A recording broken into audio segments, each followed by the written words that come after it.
Hello friends, this is your educator Bibhu Prasad Rotha and you are welcome. You are all welcome to Biology by Bibhu. And in this video, I am going to discuss about the megasporogenesis process. So keep watching this video till the end.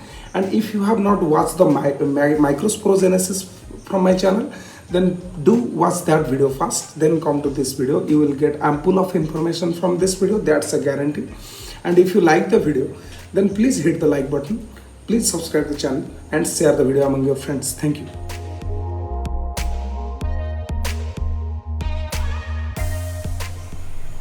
So this video is on megasporogenesis. We have already discussed about the microsporogenesis, and if you have not watched that video, it was a two-part video in my channel, so you can go and check them. So सबसे पहले बात कर लेते हैं कि ये megasporogenesis क्या है और ये कहाँ से शुरू होता है। तो मेगास्पोरोजेनेसिस ये सबसे पहले फीमेल रिप्रोडक्टिव पार्ट को ही हम इंडिकेट कर रहे हैं। तो यहाँ पर बेसिकली होता क्या है ना, जब मेगास्पोरोजेनेसिस होता है तब मेगास्पोर का फॉर्मेशन होता है और साथ ही साथ हम फीमेल गैमेटोफाइट का भी डेवलपमेंट यहाँ पर देख लेंगे। तो जो मेगास्पोर पोर्शन है वो असल में ओव्यूल होता है और वही ओव्यूल में जब एम्ब्रियो सैक का फॉर्मेशन होता है उसी को हम फीमेल गैमेटोफाइट कहते हैं। सो सबसे पहले हम शुरू करते हैं द कार्पेल से, जो कि हम उसको मेगास्पोरोफिल भी कह सकते हैं। तो it is a modified leaf bearing ovule along the margin. अगर हम देखें तो ये जो कार्पेल है, ये कार्पेल असल में एक मॉडिफाइड लीफ होता है जो कि ओव्यूल कैरी करता है इसके मार्जिन में। A typical carpel consist of a hollow basal swollen ovary. यहाँ पर आप पिक्चर में भी देख सकते हैं। तो यहाँ पर अगर मैं इसको ड्रॉ करके दिखाऊं तो सबसे पहले आता है एक नीचे वाला ये हिस्सा जिसको हम कहते हैं, ये हिस्सा जिसको हम कहते हैं swollen part, that is the ovary. An elongated style, this portion is the elongated style part and an disc shaped terminal stigma. This stigma is a disc shaped, that is the receptive organ which is also known as stigma. So यहाँ पर detail में देखते हैं, the stigma is the receptive portion whereas style is the elongated portion behind it and the ovary is the important part of the carpel.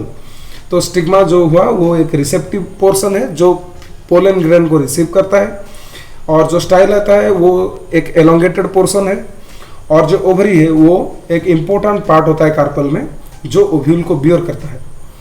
Plants such as mango, लीची, cashew have single ovule. अगर इसका ovary हम देखें, mango, लीची, cashew, अगर इनका हम ovary देखें तो इनके ओवरी में सिंगल ओव्यूल होता है। लेकिन अगर हम बात करें पपी की, तो पपी प्लांट में हम थाउजेंड्स ऑफ ओव्यूल्स देख सकते हैं या फिर हम मिलियंस ऑफ ओव्यूल्स देख सकते हैं ऑर्किड्स में।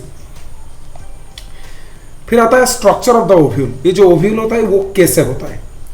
It is the integument megasporangium with in which megaspore will produce. देखिए ये जो ओव्यूल होता है, ये ओव्यूल सबसे पहले एक इंटेगुमेंटेड पोर्शन है। इंटेगुमेंटेड पोर्शन मीन्स आप यहाँ पर देख सकते हैं जिम्नोस्पर्म के केस में भी यहाँ पर एक कवरिंग है और यहाँ पर एंजियोस्पर्म के केस में भी ये दो तरह के कवरिंग है। तो ये जो कवरिंग है, इस कवरिंग को हम इंटेगुमेंट कहते हैं। ये जो दो तरह के कवरिंग है तो इसको हम इंटेगुमेंट कहते हैं। तो इसीलिए इसको हमने यहाँ पर लिखा है कि इंटेगुमेंटेड मेगास्पोरेंजियम। ये है मेगास्पोरेंजियम जिसके अंदर मेगास्पोर प्रोड्यूस होता है। It will develop into seed after fertilization. जो ओव्यूल होता है, असल में आपको एक बात ध्यान रखना पड़ेगा, फर्टिलाइजेशन खत्म होने के बाद जो ओवरी है वो ओवरी फ्रूट में कन्वर्ट हो जाएगा और जो ओव्यूल है वो सीड में कन्वर्ट होता है। The ovule consist of A nucellus. अगर हम देखें तो ओव्यूल के अंदर न्यूसेलस है, फिर यहाँ उसके अंदर अगर एक लेयर का इंटेगुमेंट हुआ तो उसको हम यूनिटेगमिक कहेंगे, अगर दो लेयर का इंटेगुमेंट होगा तो उसको हम बाईटेगमिक इंटेगुमेंट कहेंगे। और इसके अंदर एक स्टॉक भी दिखाई देता है जिसको हम फनिकुलस कहते हैं। यहाँ पर आप देख सकते हैं, this portion is called funicle, okay, और funiculus that is the basal stalk portion which holds the ovule. So various parts are like you can see so many parts like funicle or the funiculus, that is the stalk like structure which joins the ovule with the placenta. Placenta means जो ovary होता है, ovary का जो अंदर का वाल होता है, ये ओवरी का बाहर का वाल है और ये अंदर का वाल है। जो अंदर का वाल है वही अंदर के वाल को हम प्लासेंटा कहते हैं। तो उसी प्लासेंटा को ओव्यूल के साथ ज्वाइन करने में ये हेल्प करता है। फिर आता है हाइलम। हाइलम होता है जो पॉइंट ऑफ अटैचमेंट होता है फॉनिकल और ओव्यूल में, इस पोर्शन, ये देखिए यहाँ पर ये जो पोर्शन है इसको हम हाइलम कहते हैं। This portion is called hilum. फिर आता है राफे। राफे देखिए ये सब जगह दिखाई नहीं देता है। अगर हम ऑर्थोट्रोपस ओव्यूल या फिर एनाट्रोपस ओव्यूल के बारे में बात करें तो वहां पर आप राफे देख सकते हैं, जहां पर क्या होता है ना, एक ओवरी के अंदर ओव्यूल इस तरह का होता है, वो बिल्कुल ही 90 डिग्री रोटेट हो जाता है। तो उसी केस में आप राफे देख सकते हैं। तो यहाँ पर क्या होगा ना, ये हो गया फॉनिकल, दिस पोर्शन इज कॉल्ड फॉनिकल। तो फॉनिकल में क्या होगा, जब फॉनिकल का ये जो एलोंगेटेड पोर्शन है जो कि चालाजल एंड से मिलता है, इस एंड को हम चालाजल एंड कहते हैं। क्यों कहते हैं वो हम बाद में देखेंगे। तो ये चालाजल पोर्शन को जो फॉनिकल टच करता है, ये जो एलोंगेटेड पोर्शन है, इसको हम राफे कहते हैं। ठीक है, so that is the longitudinal ridge formed by the fusion of a funicle with the ovule. Ovule का फॉनिकल के साथ एक लॉन्गिट्यूडनल फ्यूजन को हम राफे कहते हैं। फिर आता है न्यूसेलस। न्यूसेलस वो क्या होता है ना, it is a mass of parenchymatous tissue surrounded by integuments which provide nourishment to the developing embryo.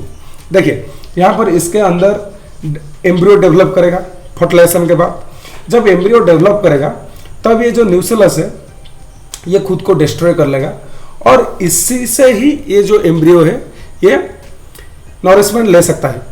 देखिए सिर्फ न्यूसेलस से ही ये नरिशमेंट नहीं लेगा, आगे हम देखेंगे कि और भी कौन कौन सब्सटेंस है जो नरिशमेंट प्रोवाइड कर सकते हैं।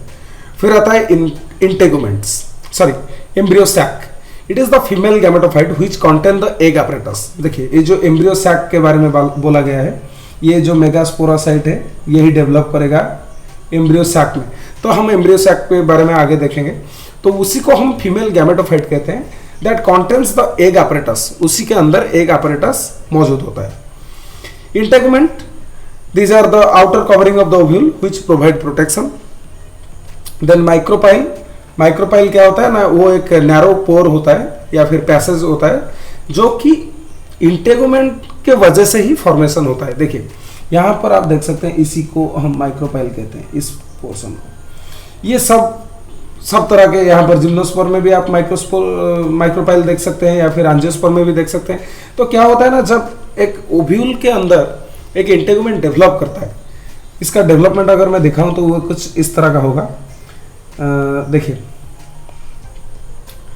हाँ, अगर हम इसका डेवलपमेंट देखें तो जब न्यूसेलस डेवलप कर रहा होगा तभी इसी के चारों ओर ये एक कंसेंट्रिक रिंग की तरह फॉर्मेशन होगा। जो इंटेगुमेंट है वो एक कंसेंट्रिक रिंग की तरह फॉर्मेशन होगा। जब ये ऊपर उठता जाएगा तब यहाँ पर एक पोर फॉर्मेशन हो जाएगा, क्योंकि वो कंप्लीट नहीं होता है। तो जब ये इस तरह से जाके वहाँ पर ऐसे पोर फॉर्मेशन करेगा तो इस पोर को हम माइक्रोपाइल कहेंगे।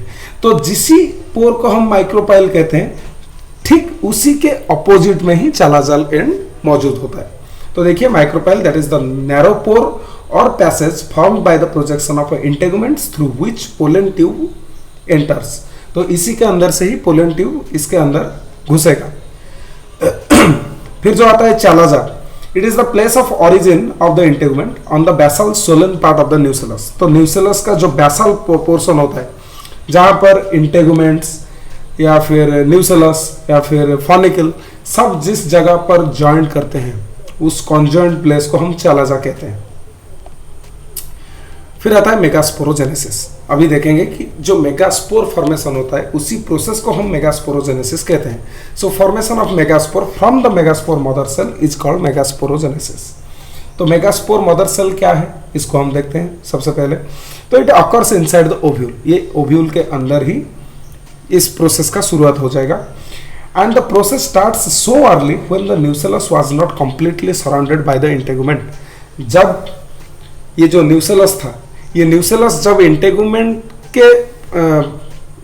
नहीं था, तब से इसका डेवलपमेंट शुरू हो जाएगा।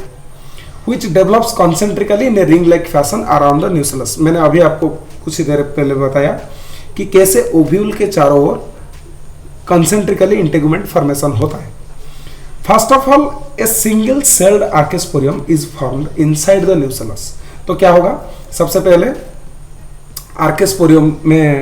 आर्केस्पोरियम किसको हम कहते हैं ना, a single celled आर्केस्पोरियम is formed inside the nucellus. जो न्यूसेलस पोर्शन होता है एक ओव्यूल में, देखिए अगर हम एक ओव्यूल का यहाँ पर पिक्चर करते हैं तो ये जो ओव्यूल होता है, ओव्यूल के अंदर ये तो सबसे पहले इंटेगुमेंट हो गया, फिर इसके अंदर ये जो पोर्शन है इसको हम न्यूसेलस कहते हैं। तो न्यूसेलस के अंदर एक सेल वो क्या करेगा ना, वो खुद को आर्केस्पोरियल सेल में कन्वर्ट करेगा, which is directly behave as the microspore mother cell। यहाँ पर एक सेल आर्केस्पोरियल सेल में कन्वर्ट हो जाएगा जो कि माइक्रोस्पोर मदर सेल में डायरेक्टली बिहेव करेगा, और it divides periclinally it will divide to produce two cell. The outer cell we will call the parietal cell and the inner cell that is the sporogenous cell which will also behave as the microspore mother cell। तो देखिए ये directly microspore mother cell में behave कर सकता है या फिर ये दो सेल में कन्वर्ट हो जाएगा। जो आउटर सेल होगा वो पैरिएटल लेयर होगा और जो इनर का सेल होगा वो स्पोरोजेनस सेल हो जाएगा। It forms near the micropylar and. तो ये माइक्रोपाइलर के जो एंड होता है वहाँ पर ये फॉर्मेशन होता है। तो देखिए यहाँ पर माइक्रोपाइलर एंड दिखाया गया है, ये पिक्चर डायरेक्टली एनसीईआरटी के बुक से है। तो माइक्रोपाइलर एंड में ये मेगास्पोर फॉर्मेशन होगा न्यूसेलस के अंदर। अब देखिए सबसे पहले यहाँ पर न्यूसेलस था, न्यूसेलस के अंदर एक सेल लार्ज हो जाता है और उसी को हम मेगास्पोर मदर सेल्स कहते हैं। तो वो फिर इसके अंदर डायड में कन्वर्ट होगा, जब ये डायड में कन्वर्ट होगा उसके बाद ये मेयोसिस करके टेट्राड में फॉर्मेशन होगा जिसको हम मेगास्पोर टेट्राड कहते हैं। आगे देखिए, तो डेवलपमेंट ऑफ फीमेल गैमेटोफाइट कैसे ये डेवलप करता है। सबसे पहले जो megaspore diploid megaspore mother cell था वो अपने साइज में एनलार्ज होगा और ये मेयोसिस करेगा। मेयोसिस करने के बाद ये 4 मेगास्पोर फॉर्मेशन करेगा जिसको हम मेगास्पोर टेट्राड कहते हैं। यहाँ पर आप पिक्चर में देख सकते हैं, इसको लिखा गया था मेगास्पोर टेट्राड। तो ये जो 4 सेल फॉर्मेशन हो गया न्यूसेलस के अंदर, इसी को ही हम मेगास्पोर टेट्राड कहेंगे। ये जो मेगास्पोर टेट्राड फॉर्मेशन हुआ वही मेगास्पोर टेट्राड से क्या होगा ना, 3 सेल डिजेनरेट कर जाएंगे, ठीक है, from which 3 will degenerate and 1 will retain itself। एक अपने आप को सस्टेन करेगा और जो रेस्ट 3 होते हैं वो खुद को डिस्ट्रॉय कर लेंगे। इस तरह का डेवलपमेंट को हम पॉलीगोनम टाइप कहते हैं क्योंकि ये उसी तरह के प्लांट में दिखाई जाता है। फिर आता है मेगास्पोर। जो मेगास्पोर होगा वो देखिए सबसे पहले जो 3 डिस्ट्रॉय होते हैं वो माइक्रोपाइलर एंड की तरफ होते हैं, तो ये तीनों सेल नष्ट हो जाएगा।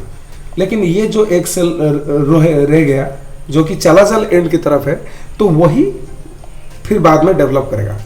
वो किस में डेवलप करेगा, एम्ब्रियो सैक में डेवलप करेगा जिसको हम फीमेल गैमेटोफाइट भी कहते हैं। So that megaspore situated at the chalazal end remains functional which will form the embryo sac। वही बाद में जाके embryo sac formation करेगा। The embryo sac will undergo 3 mitotic division। तो उसके बाद वो क्या करेगा ना, वो 3 mitotic division करेगा to form an 8 nucleate structure। देखिए सबसे पहले वो ऐसा सेल था और इसके अंदर सबसे पहले ये माइटोसिस 1 हुआ, फिर माइटोसिस 2 हुआ और या फिर माइटोसिस 3 हुआ।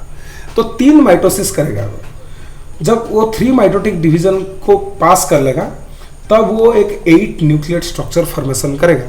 जो 8 न्यूक्लिएट स्ट्रक्चर होगा वो फिर अपने आप को अरेंज करेंगे, ठीक है। कैसे अरेंज करेंगे ना, सबसे पहले ये 4 न्यूक्लियस में कन्वर्ट हो जाएगा जो कि 2 साइड पर मौजूद होंगे। फिर क्या होगा ना, एक सेल अंदर आएगा। देखिए यहाँ पर क्या होगा ना, the 8 nuclei are arranged in both side, 4 in each side. देखिए 4 ईच साइड में होगा और ये अपने आप को अरेंज करेंगे ऐसे, each one from the both side, दोनों साइड से एक सेल सेंटर में आएंगे जिसको हम पोलर न्यूक्ली कहेंगे, ठीक है। यहाँ से एक सेल सेंटर में आएंगे जिसको हम 2 पोलर न्यूक्ली कहते हैं। वो क्या हो गया ना, वो फ्यूज कर जाएंगे टू फॉर्म डेफिनेटिव न्यूक्लियस। जो डेफिनेटिव न्यूक्लियस है उसका क्या रोल है प्लांट के लाइफ में, जिसको हम फर्टिलाइजेशन में डिस्कस करेंगे। ये जो डेफिनेटिव न्यूक्लियस है वो अंदर में फॉर्मेशन होगा जब ये 2 पोलर न्यूक्ली फ्यूजन हो जाएंगे। The remaining 3 in the chalaza side, जो चालाजा साइड में जो 3 रह गया, ये चालाजा साइड है, तो यहाँ पर जो 3 रह गया तो उनको हम एंटीपोडल सेल्स कहेंगे। जो बाकी 3 रह गए यहाँ पर माइक्रोपाइलर एंड में, उनमें से 2 को हम कहेंगे सिनर्जिड या फिर egg apparatus, and the rest one remain, that is called the egg. ठीक है, तो यहाँ पर जो 3 रह गए चालाजाल एंड में, उसको हम एंटीपोडल्स कहेंगे। यहाँ पर 2 को हम कहेंगे सिनर्जिड और 1 को हम कहेंगे एग। ठीक है, फिर देखते हैं various part of the embryo sac. देखिए, हम यहाँ पर एम्ब्रियो सैक का फॉर्मेशन हो गया, तो अभी देखेंगे कि एम्ब्रियो सैक के अंदर क्या क्या है। सबसे पहला आता है egg, that is also known as the oosphere, which will form the zygote after fertilization। Fertilization के बाद जो एग होता है, वो एग यहाँ पर देखिए, ये जो एग होता है वही जाइगोट फॉर्मेशन करेगा।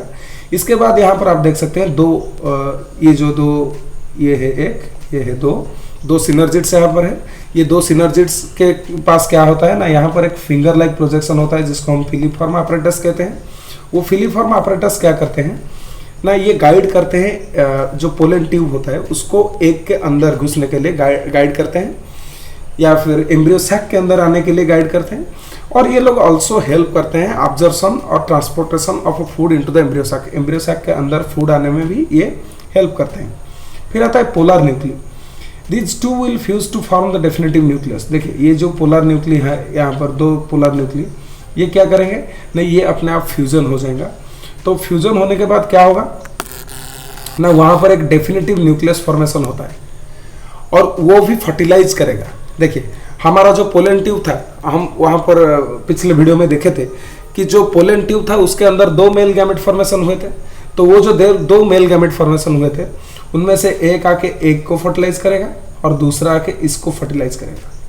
जो एग को फर्टिलाइज करेगा वो जाइगोट फॉर्मेशन करेगा, जो कि यहाँ पर ए में होगा।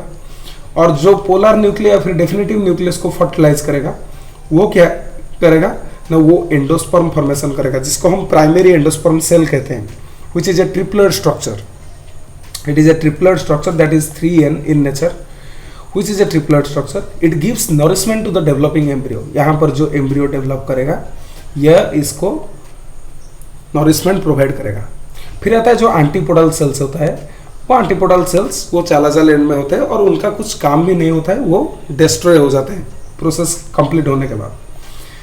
तो यही सब था इस वीडियो में। तो इस वीडियो को देखने के लिए शुक्रिया। इसको शेयर कीजिए, लाइक कीजिए और चैनल को सब्सक्राइब कीजिए। Thank you.